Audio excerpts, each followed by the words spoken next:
Okay, Dragon High Kappa. Siyempre, alam niya na. Ito yung mga kasama niya. BB loader. 0.23 green gas. Okay. Ito yung Dragon High Kappa natin na 7 or 7 inches yata to. Parang 7 inches. Parang late yata niya. Okay, sige. Flex na natin. Yan. Okay, bali. Siyempre, alam niya na. May manual tayo. Yan, yung magazine niya. Ito. Tapos, meron siyang Allen rings. Di ko alam kung para sa yan. Kayo na magano yan.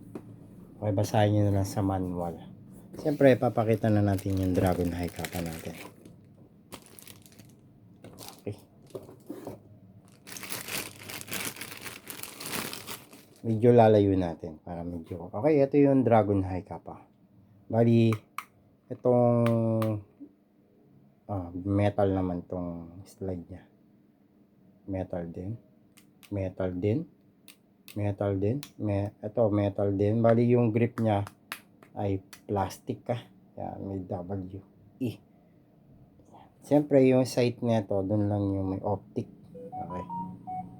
Yan, may mga butas-butas siya. Ganda. Oh. Siyempre, yung magazine niya pala, di pala natin nalagay. Yung magazine nito, hanggang 29 yung capacity niya. Pwede to sa yung magazine nito match to sa T-Rex or pang WE T-Rex, tapos sa mga combat, ano ba to? Combat Master na double bell, pwede rin ito.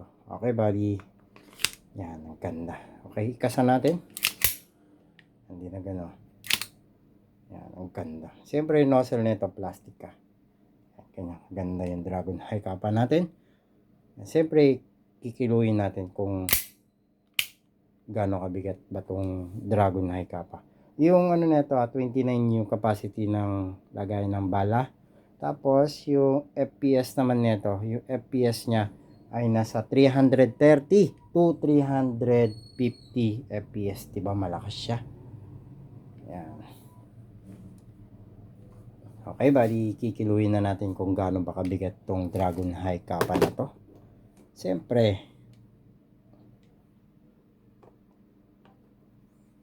wow, nasa 1,187 yung bigat niya. May kabigatan din siya, di ba? Okay, bali sa mga gusto makaano nito, siyempre, dito nyo lang ako i-message sa aking, saan na ba? Wait lang. Okay, dito nyo lang ako i-message sa Angel Airsoft. Dito nyo lang ako i-message para mabilis nyo akong makontak. Okay, bali, sa mga gusto nito, message lang kayo. Siyempre, set na yan ha. Set na yan. Okay, doon na natin pag-usapan yung price nito. Okay, Dragon High Kappa.